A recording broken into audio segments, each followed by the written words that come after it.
Evening, ladies and gentlemen. Is it audible at the back? Okay. I think we are singularly honored and fortunate to have amongst us today one of the true few Indian leaders in public life. I'm talking about social activist and former IPS officer, Dr. Kiran Bedi. Frankly, Dr. Bedi has been such a part of our life for the last 20, 25 years. You know, she's so close to whatever we seem to do in our daily life that we seem, although we've never met her, we seem to be very closely associated with whatever she stands for. And standing here, it apparently seems futile to be even try to speak a few words about her illustrious career. Notwithstanding, I think I'll be failing in my duty if I do not highlight at least some essential aspects of her illustrious career in the police and public service thereafter. Dr. Kiran Bedi is the first and the senior-most woman IPS officer of India. Now, if that isn't an achievement in itself, she happens to have had an illustrious 35-year career in the Indian police, where she's held various challenging assignments. And if you really look closely at her career, what really stands out is her ability to deliver in various situations and circumstances through her career. Whether it was in the Department of Peacekeeping Operations in the UN, or her stint with the Delhi Police, or as I remember vividly in the mid-90s when she was Inspector General Prisons in Tihar Jail, and the kind of changes that she manifested during her stint as the IG Prisons. Dr. Bedi is also a master's and doctorate in law, and she's also a recipient of the Raman Magsaysay Peace Award. So if that isn't credentials enough, post her voluntary retirement in 2007, she is into social activism in a very big way. She heads 2 NGOs, and she's also a strong advocate of women's rights and women's liberties. And I think there's none more suitable really to talk about gender change, leading the change, is it gender agnostic, than Dr. Kiran Bedi. So without wasting any more time, ladies and gentlemen, may I request you to give a round of applause and welcome Dr. Kiran Bedi to address us.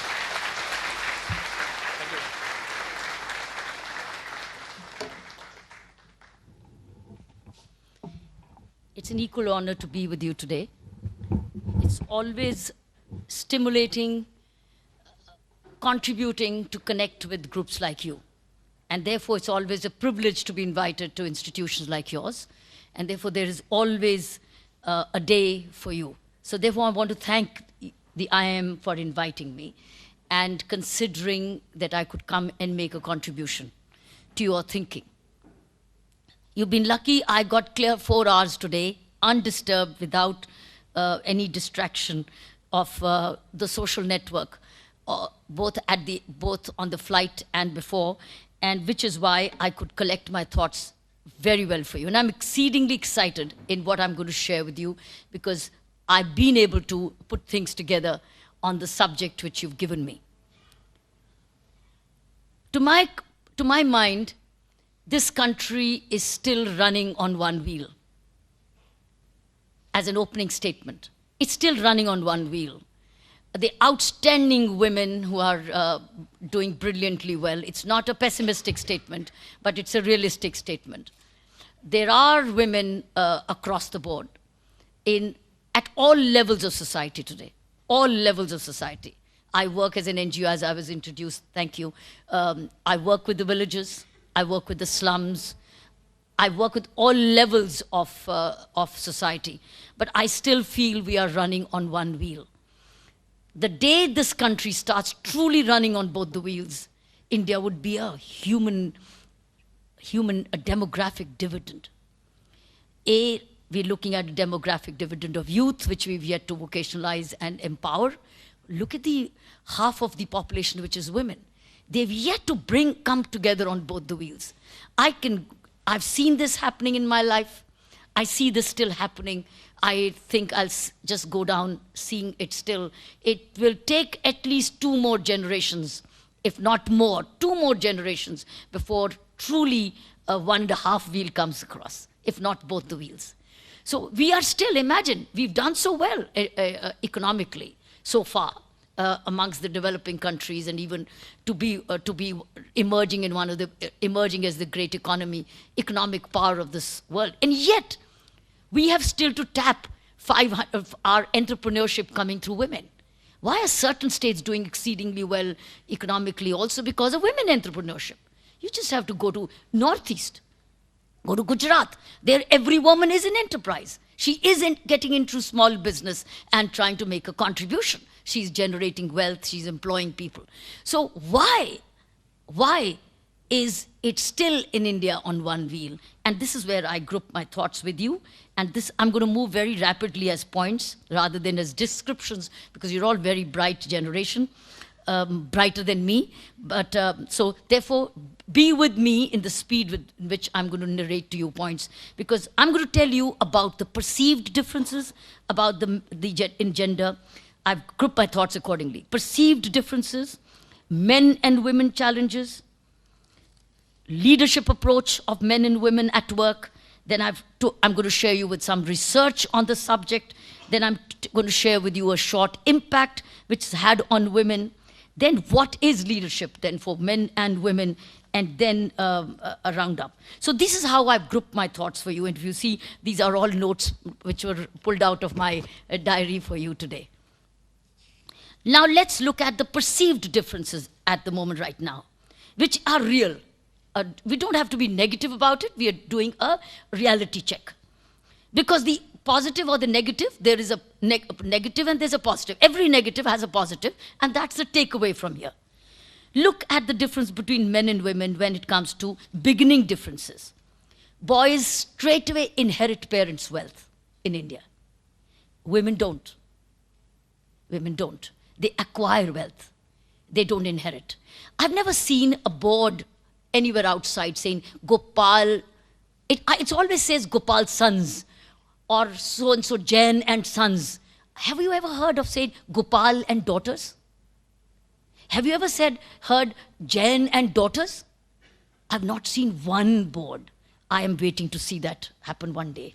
But you see, they inherit. So boys straight away, even today in the 2013s, boys are inheriting, girls are acquiring. Now, acquisition to me is progress, but the fact that they're still not the inheritors of father's business and natural inheritors is a fact. Secondly, men come to work, they come to work without skills sometimes. I'm talking of across generations. You're going with skills.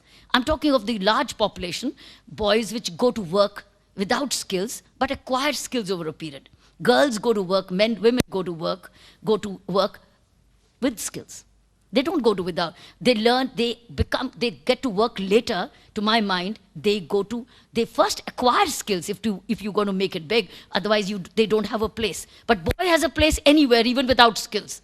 Girls don't have a good place without skills. They go to work, they go to skills, and then work happens. Third, boys have resources available and generated as inheritance, and they have quickly, banks will also quickly give them a loan, or others will also. Who will give a loan to a woman? Nobody, hardly any. So where do they rely on? Partnerships, or in cash their jewelry. That is why jewelry has been considered as a safety net for women by inheritance. That's why jewelry still is very wanted when a girl gets married, because parents think that's her security. So when she gets into business, what she sees is jewelry to be encashed. Or sometimes a husband has an eye on that jewelry to invest into business. So she gets into partnerships. Fourth, men work for life. Women work to survive economically. This is a mindset. As I said, I'm going to share you with some research. What is my impression is almost substantiated by, so it's not a biased thing, it is based on even research. So women work to survive.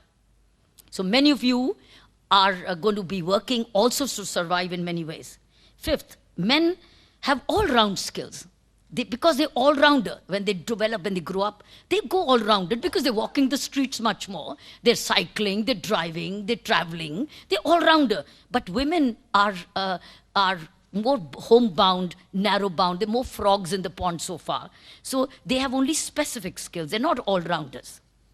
Similarly, men, when they have money, they risk investment.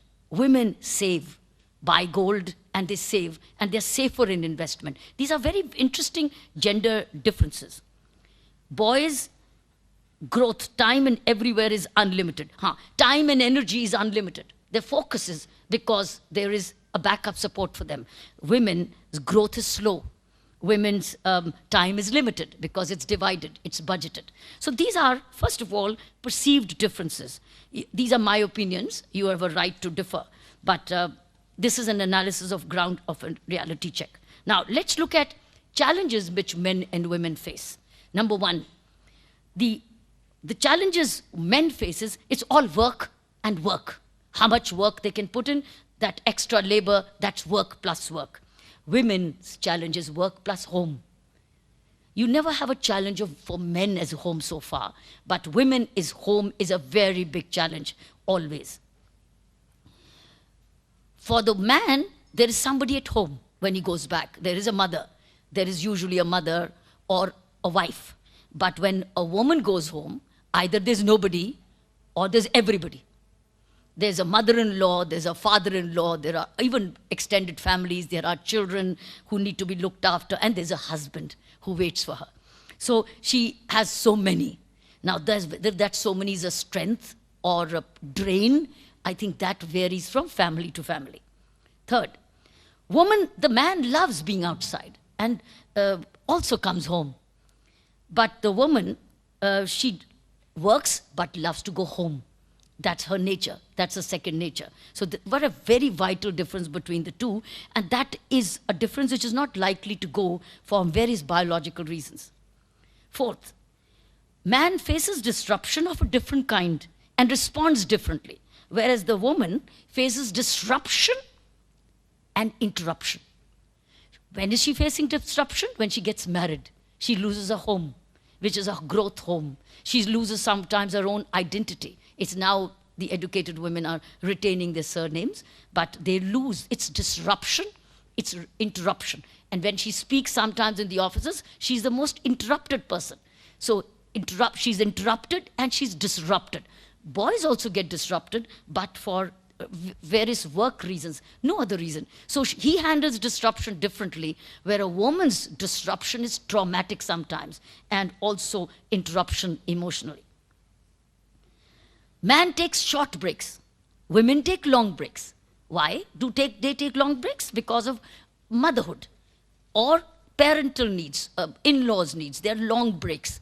But men take short breaks because they don't have those kind of responsibilities tagged along socially. Men don't enjoy a sense of guilt. Every girl has a sense of guilt.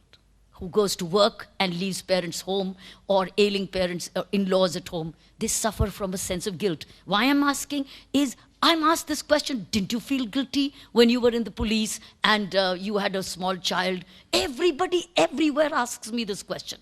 And then at women at the almost top level or above or in the middle, saying we're feeling very guilty, we have a child. So there is a sense of guilt. I'm not being judgmental. I'm just telling you what is the truth of the matter. And this holds back certain women from, so they have a sense of guilt. Men need no privileges. Women do. Do men need security to go home? Women need every evening a security to go home. There's a need for privileges, security, and even sometimes playways or creches or management of family. So there are privileges they need. So men need no privileges. Man loves growth and asset developing. He loves growth and developing of assets. Women love performance and relationships. This is where there's a very clear distinction. Man's taking work home is fine. Daddy's busy, daddy has to take work home. Woman's taking home is, Mummy, ab phir se ghar pe kaam le aaye. Mummy, ye kaisa office hai aapka? So it's not as welcome. The woman taking home work is something like she thinks a lot to herself, or she mustn't be doing enough. This is a perceptual difference. Men stagnate less women stagnate more. I've seen this in my own career in the police women, particularly the way of women in the cops, and they don't even complain much. They take it as it is, whereas men complain. Men make petitions, men make questions, ask in Sampark Sabha. Women just sit quietly, even when they're cops. कि हमारी promotion क्यों नहीं हुई 20 साल से? Whereas men question this, and they start threatening even on saying चले जाएंगे कहीं और काम करेंगे. Men do what they want. Women do what they get. This is so true in careers. They just do what they get. Because they are less demanding. I'm generally speaking. Men go to war. Women only prepare men to go to war. Women don't go to war. They prepare their men. And this is historical if you see Indian history. We've had rare women in Margaret Thatcher or Golda Meir who wanted people to go to war. But these are exceptions at the top who are risen above their gender factor and gone to war. Look what happens on sponsorships when it comes to office. Who goes for a scholarship? Who's preferred as a chosen scholarship student is the man over a woman. And normally it's always said she's not interested or she has responsibilities or she has this. So even in career sponsorship, the woman loses out. So this is Silip.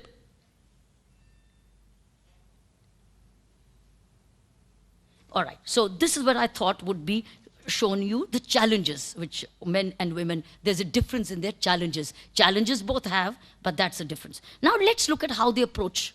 Where's the difference between both of them approaching situations? Is there a difference? Yes. There's a big approach. Number one, men command and order. Women consult and collaborate by nature. Men have brawn and skill. Women have sensitivity and skill. So there's the brawn, here's the sensitivity. Skill is both, but the first preference is the brawn or the sensitivity. Men are very well networked. Women are not networked. Networking takes that extra time beyond office hours. And I told you earlier, they want to go home because there are just too many people waiting for them. Men spend more time at work. Women spend less time at work because they have to go home or they have to balance their work life and elsewhere. So more time is given by men. If we want 24/7, even I do. In my NGO, if I know there's a night worker in this, I'll ask for a man. Because otherwise, how do I drop this woman? I don't have a transport and security. See, this is a ground check reality. But the men work more. So you look for work which needs more time, you employ men. Where it is regulated working, that's why teaching, nursing are very popular professions amongst women. But that's a fact. So men spend more time, and I feel sorry for men sometimes because they have to work extra for being men. Men are more aggressive. Women are not as aggressive. They are mild. They are not aggressive, but if they are aggressive, they say very aggressive. If she's not aggressive, they're very passive. So they do not know what is the beginning and the end of being aggressive.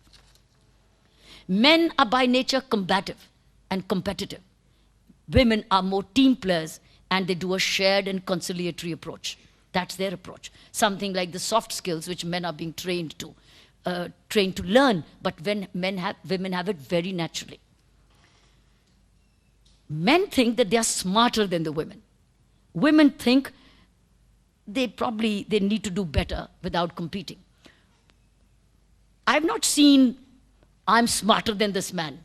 But the man normally would say, I'm smarter than all of them in his own head, that I'm smarter than them. But the woman is basically not competing with the men. She's actually competing with her own self. She's raising her own worth. Men show more confidence sometimes, even when not competent.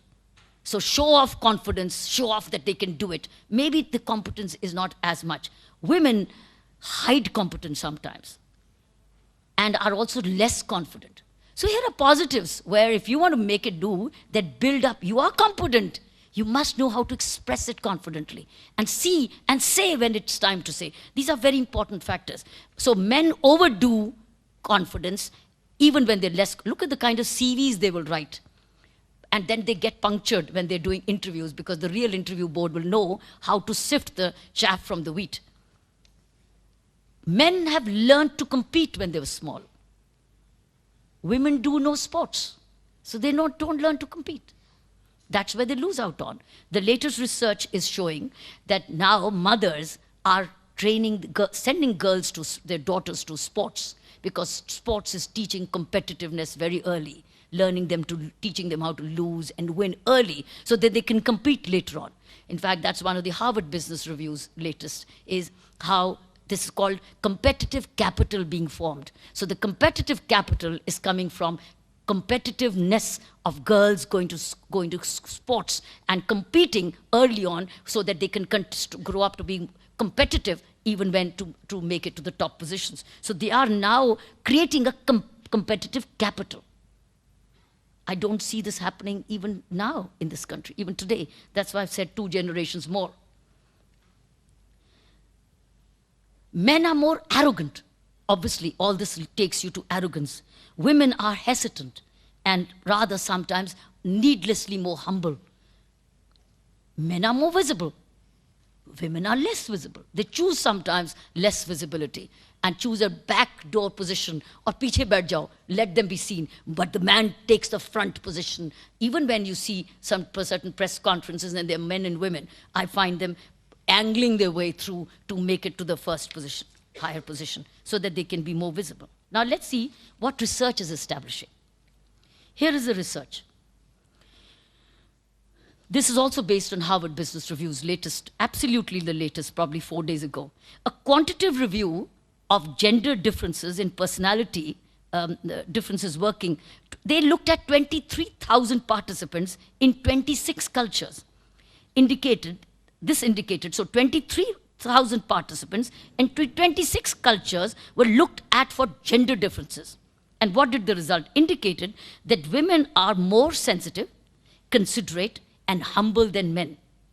It is arguably one of the least counterintuitive findings in the social sciences. Further normative data, which includes thousands of managers from across all industry sectors and 40 countries, shows that men are consistently more arrogant, manipulative, and risk-prone than women. So this is what my impressions were, get substantiated by the latest Harvard Business Reviews. Researchers, already published, and it's all available on the network. Same psychological characteristics that enable male managers to rise to the top of the corporate and political ladder are actually responsible for their downfall.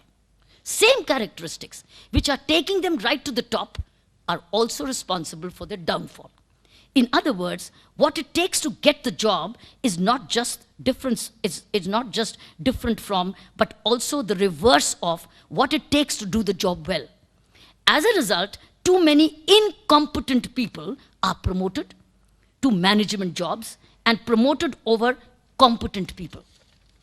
Most of the character traits that are truly advantages of effective leadership are predominantly found in those who fail to impress others about their talent for management. This is especially true for women. There is now compelling scientific evidence for the notion that women are more likely to adopt more effective leadership strategies than women. Most notably, in a more comprehensive review of studies, Alice Eagley and colleagues showed that female managers are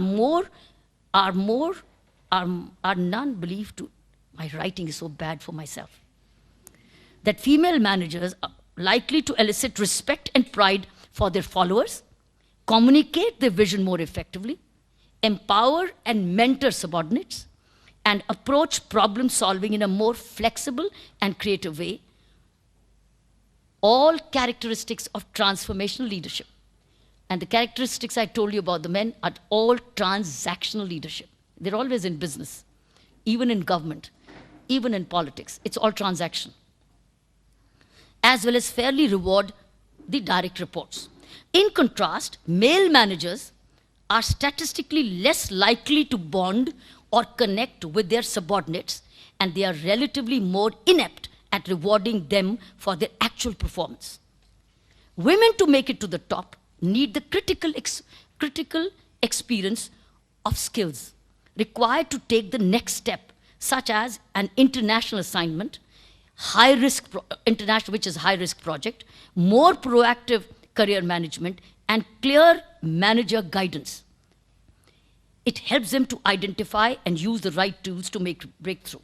And finally, one last concept, substantiating research is the Hay Group examined performance of the patterns of 12 of the high leading women in Fortune 500 company.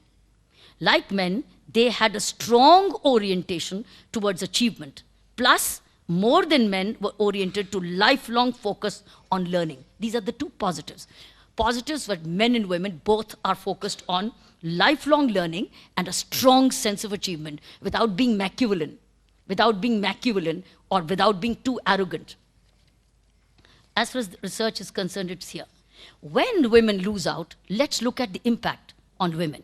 They miss out on critical experiences or skills required to take the next step, such as an international assignment or a high-risk project. Now, I'm coming to what works for women, what is especially important for women leadership and what is important for male leadership. Because both have both coming in with own set of character traits, inherent and acquired. Women to make it to the top. Now that's drawing a lot out of my own experience. First of all, be wanting to be a leader. They must want it. And that cannot be infused by anybody else. How much of a corporate may train you, but in your heart of hearts, you don't want to reach the top. You don't want to be there. You don't envision it. You don't imagine it. You won't be there. You first must be hungry for it. Therefore, you have to be self-driven. Your manager may drive you, but if you don't absorb that and you don't have it in you, then you won't make it. So women must be self-driven. I'm going to come to men later. Second, enjoy the work and not sulk. Uff, itna kaam, itna ghar, ab bacche aur wo. Don't sulk. Enjoy your work. If you want to be enjoying the right to the top and reap the fruits of your work, don't sulk. Enjoy. It means manage your energy well. That's very important. Management of energy by women is very, very critical. I manage my energy exceedingly well. I developed the art of managing energy as a student when I had to combine my tennis days with my academics. So I learned the art instinctively without knowing one day it would be so essential. But it comes in early. This is the time where you learn to manage your energy well. That means shed off which is energy guzzler and take only that which energy giver. But don't let energy work sap you, because if you want to do it. So enjoy and let others enjoy and share. That means don't take the sulk home. Let your family enjoy your work and not sulk with you. Don't be penny wise and pound foolish. Many women are penny wise and pound foolish. When do they do penny wise? When they sacrifice their own comforts, their own home comforts. They won't hire best of home service. They won't get the best of the gadgetry. They won't buy quick services available because they want to save. Similarly, even on time, they would spend their energy on things which can be delegated. So learn to delegate what you must. This is very, very critical to save energy. Next, time and rest, as I said, time, energy, delegate, that was my. Build support systems. If you have a family, it's a treasure. Don't let it go. Work with them. See that they can become a support rather than a drain. Rather than a pressure, become a support system. Build support systems or hire support systems. Empowering is trusting, empowerment, and alignment. The T concept, which Stephen Covey talked about, is trust your people, empower your people, which you do, and align with them, which is by nature. It is in you. You just have to continue to practice that. That's called the T concept. Self-reliance. A lot of self-reliance is needed to make it to the top. Your production, your reproduction, and your community leadership is vital to take you to the top. Your production is at work, but your reproduction is the timing of the reproduction, and the number of times of reproduction is going to change your life so many times. It's going to cost you your health. It's going to change your working environment. It's going to tax you your time. You may have the financial resources, but time is limited. Money can grow, but time can't. Therefore, your reproductivity is very vital decisions of life as a woman who's also in leadership in business or in the public sector, who wants to make a career and who wants to go to the top. And also community leadership, which means get involved into some kind of higher purpose living, a community which is, whether it's a cause which you link with, develop community leadership. That will benefit you to reach higher levels. And lifelong focus on continuous learning. That means if you want to be there, as I said earlier, seeking achievement, but continuous learning will take you right to the top, because you're continuing to upgrade your skills and sharpen your tools, sharpen your axe, and you have sharpened tools, and therefore you will be competitively as better than anybody else. Now for the men. Please be less opinionated. You're highly opinionated and not open to be listeners. And that's what's happening in soft skills, is listen to people before you start declaring what you want. Listen, say what you want, but first listen. You never know what you maybe have lost. Be authentic. Look at what's happening to male politicians today around the world. How unauthentic they are. Nobody trusts them. Nobody believes them. It's always a question mark. Do they mean it? So being more authentic, less rigid. That's where the quality of women is coming, is they're flexible. They're willing to mold. They're willing to change. Rigidity is sometimes costly when you can be open and flexible.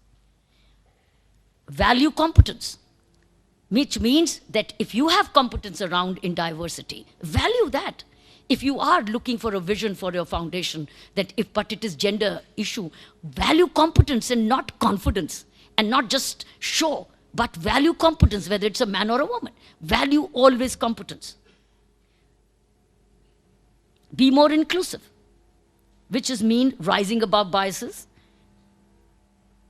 And clear, this is being more inclusive would mean that, as I said, being more looking at competence means that in that you're not looking at a man or a woman, going for, if there is a woman and there are two equals and you don't have too many women at the top, then maybe choose the woman to bring in more inclusivity. Communicate more. I think that's the biggest deficiency of men. They communicate so little. It begins with the leadership. So they communicate so little. They must communicate more. Women have a natural trait of communications, and that trait comes with the child. They communicate with the child, and the child communicates with them. It's such a natural communication it develops, but this is an inherited quality or part of the emotional quotient. Share time at home. Don't delegate that. That's your home. You can't delegate it to your working wife if she's also as busy as you are. In the women, there was last one point was, you have a symbolic role. Remember, join women's leadership groups, women's networks, because the youngsters are looking up to you to see why do you drop out, when do you drop out, how are you? So join women's networks groups. Show prioritization. This is very, very vital in how you manage, so that you are a right role model. So finally, what is leadership? Leadership, therefore, is gender agnostic. India, the world needs millions of leaders. Leader is needed at every level of society. There is an incident where a third shift supervisor tells the next master, saying, I want to look at my third shift to see what's happening, to see what's comparatively first shift is doing or the third shift doing. So the senior said, very good, let me know what the results are. Then the results come to this supervisor, and the supervisor corrects the situation. And when he corrects the situation, the CEO takes it up and tells the entire organization how a woman at the first shift volunteered to look at the third shift. And the supervisor said, go ahead, look at it. I want to know what the result is. And once the result, and then he corrects it. And then the CEO declares it to all. There is leadership at all the three levels. The shift leader, the master, the supervisor level, and the CEO. All three have exercised remarkable leadership. leadership is needed in millions. So there is no leadership only for 1% or 2. Leadership means anywhere where you think ahead, when you're enthusiastic, you're looking for change, you're looking for improvement. So what is leadership? Leadership, my friends, is addressing change, crisis, and complexity. The 3 C's, it's a world of change, it's a world of crisis, and it's a world of complexity. Therefore, we need many more leaders to address the crisis, the complexity, and change. Therefore, our task should be groom everybody as a leader, whatever level they are, so that this crisis, complexity, and change can be addressed, because things are changing so rapidly. So what is leadership, which I like to leave as a definition with you? Creating a vision of the future, and strategies for producing the changes needed to achieve that vision, aligning people around the vision and motivating them to overcome barriers and produce the changes needed to achieve the vision. So it begins with the vision, to strategies, to alignment, to motivation, and also removal of obstacles and barriers. So this is, it's all about unlocking leadership. And it does not matter whether it's a man or a woman. But a woman, a capable woman, a skilled woman, a willing woman, or a man is needed at every level of governance or management. But I can tell you from my own personal experience that we are still, when I started it by saying that we are still on one wheel. I've seen this happen all through my career.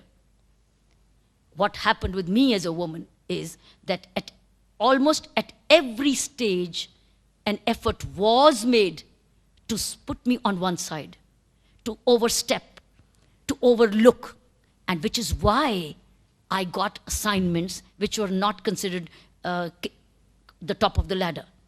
Even when people wanted, even when the department wanted, no, because there was a subtle, very natural insecurity to deal with me, because I was an open book as to how would I deliver. They wanted hidden books so they could write the chapter themselves. My book was already written, and that was only called The Rule of Law.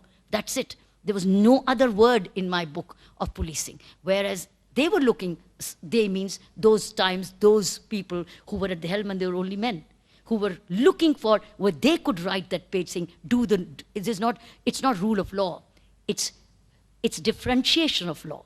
So they wanted to look at that, by which I got assignments which were absolutely backyard.